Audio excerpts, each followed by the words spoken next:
It's winter, evening. You're home. Maybe you saw this coming. Storm warnings, wind building all afternoon, or maybe you didn't. No warning, no countdown. Either way, the heater stops. The fridge goes silent. Street lights outside go dark, not flickering, just gone. For a second you wait, like the house might correct itself. You check your phone. Signal's weak. Messages start rolling in. Whole area's out. Power company says assessing. Could be hours. That's the moment everything shifts. Because whether you prepared or not, whether you've got food in the pantry or nothing but condiments and hope, you're in the same situation now. You're dealing with unknown duration, and unknown duration is what turns a cold inconvenience into a real problem. I'm Luke. Welcome to Sketchy Survivor. This isn't about panic. It isn't about fantasy gear or end-of-the-world cosplay. This is about what actually happens when heat disappears, systems fail quietly, and time stops behaving the way you expect. And most importantly, what you can do about it. Day 1. Denial and false comfort. The first day is dangerous because it doesn't feel like an emergency. The house still holds heat. The walls feel normal. Your breath isn't fogging yet. So your brain does something very human. It tells you, yeah, we're fine for tonight. That's the lie. Heat loss doesn't fade politely. It accelerates. Right now your house is bleeding warmth. Slowly at first, then faster than you expect. And this is when people waste time doing normal things in a not normal situation. Opening the fridge, flipping light switches, standing in the hallway, waiting, like waiting has ever fixed a power outage. So here's the first real move. And it's boring enough that people skip it. Stop moving. 10 seconds. Look outside. Are other houses dark? Are street lights out? Check your phone. Battery percentage. Signal strength. Listen to the house. Smoke alarms. Carbon monoxide alarms. Anything making noise it shouldn't. That pause doesn't feel productive, which is why it works. Awareness first, movement second. Now, containment. You are no longer heating a house. You are protecting a single pocket of warmth. Pick one room, small, interior if possible. Few windows. Everything else gets closed off. Doors shut. Hallways abandoned. Rooms you're not using. Irrelevant now. Your house was designed to stay warm with constant energy input. That input is gone. Next, water. Water still comes out of the tap. That's what makes this part dangerous. Fill containers early. Bathtub, pots, bottles. Anything clean that holds water. Municipal pressure doesn't fail dramatically. It fades. If you think, I'll do it later, later is when the sink makes a sad noise and teaches you a lesson. Now, battery. Battery is no longer convenience. It's time. Low power mode. Brightness down. Background apps off. Airplane mode unless you're actively using Signal. Stop scrolling for updates. You're not gathering intelligence. You're burning hours. And one more thing. Fire. Candles are not just light. They're fire. One room, one solid surface. Nothing flammable nearby. Carrying a candle around like it's a flashlight is how people trip and create expensive smells. Day 1 isn't about doing a lot. It's about not doing the wrong things, because every mistake you make today gets colder tomorrow. Day 2, realization and system dependence. By the second day, the house feels different. Not dramatic, just off. The power's still out. Phones are quieter now. People stop saying soon and start saying hopefully. This is the day systems begin to matter. Yesterday, water was about access. Today, it's about safety. Water systems rely on pumps, treatment plants, pressure. When pressure drops, contamination doesn't announce itself. You don't get cloudy water. You don't get a warning. From this point on, boiling is the default. Drinking, cooking, brushing your teeth. Yes, brushing your teeth. If the water isn't safe, it can still make you sick, even if you don't swallow it. Rain or snow becomes valuable now. Melt snow first. Never eat it directly. Cold calories cost more heat than they give back.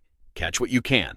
Filter if possible. Boil it anyway. Water is no longer assumed. It's managed. And then there's sanitation. Toilets don't flush forever without power. Sewage systems rely on pressure too. When they stop working reliably, the problem doesn't stay underground. Historically, disease kills more people in outages than cold ever has. If toilets stop working, you need a backup plan. That means keeping waste separate from living space, contained and handled deliberately. This isn't about comfort.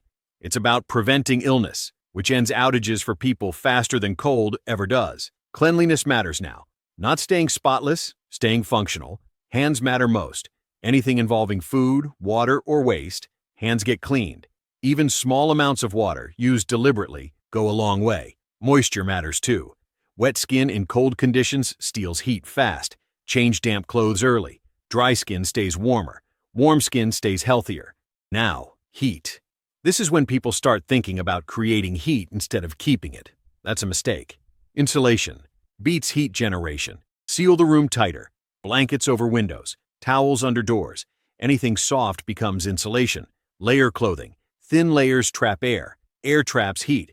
Move slowly. Sweat is heat leaving your body faster. If you're pacing, you're not warming up. You're spending calories you'll want later. This is also where guessing stops and counting begins. Water, food, batteries, fuel, blankets, and, critically, medical and special needs, elderly people, infants, anyone dependent on electricity, refrigerated medication, mobility limitations, cold, hunger, and uncertainty don't affect everyone equally. A plan that works for one person can be dangerous for another. Day 3. Resource, needs, and risk assessment. By day 3, the fridge is just a cabinet. Perishables are gone. Food becomes fuel. Calories equal heat. Heat equals function. Eat deliberately. Stress burns calories faster than movement, and yes, worrying counts. This is also where coordination matters. Not strangers. People you already trust. Divide the workload. One person tracks supplies, one handles water and sanitation, one monitors information, one manages heat and insulation.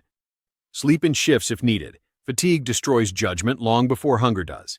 This is also when you assess whether staying makes sense, not emotionally, logistically. This is not the decision yet. This is setting the criteria. Who gets cold fastest? Who needs electricity to stay healthy?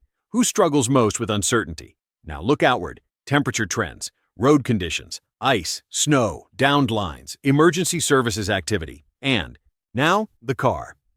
Your car is not transportation right now. It's a multi-tool.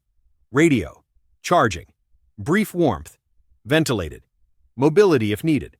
Fuel is finite. Idle time matters. The car doesn't save you. It buys options. Now the most important part. You don't decide whether to leave yet. You decide what would force you to act.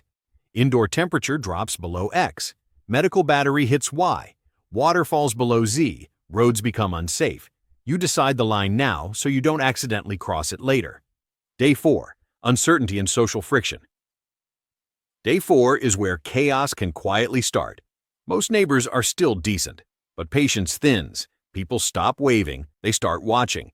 The risk here isn't violence, it's misunderstanding. So don't advertise. No lights blazing at night, no music, no visible abundance. Look boring, look cold, look empty. Lock doors, secure windows. Simple noise alerts help you sleep. Avoid confrontation. Scarcity removes patience. Silence removes trust. And again, the car stays part of the plan. Radio updates. Charging windows. Exit option stays alive. Your car buys options, but only if you don't waste them. Day 5. Communication and silence. Phones fade. The internet disappears. Silence fills the gap with rumors. The power's coming back tomorrow. They're evacuating nearby. None of that has to be true to change behavior. Radio matters now. AM/FM doesn't need Wi-Fi. It doesn't need updates. It just keeps going. Information stabilizes people. Silence destabilizes them. Days 6 to 7. Endurance and commitment. If you've made it this far, your body has adapted. Colder, hungrier, tired, still functional. Now routine matters. Wake up at the same time. Eat at the same time. Sleep at the same time. Structure preserves sanity. And now, it's time for the decision. Stay or leave, based on the criteria you already set. Not fear, not pride. Leaving early beats leaving impaired. Staying isn't bravery. Leaving isn't failure. Survival isn't about staying or leaving. It's about choosing the option with the fewest unknowns. Blackouts don't kill people with darkness. They kill with dehydration, disease, hypothermia, and poor decisions made under stress. You don't survive by being tougher. You survive by managing variables: water, heat, food, sanitation, information. 7 days isn't short, But it isn't long either. If you can get through 7 days, whether the power comes back or not, you've already proven something important. You know how to adapt, you know how to prioritize, and you know how to keep yourself functional when systems fail. I'm Luke. This is Sketchy Survivor. Stay calm, stay deliberate,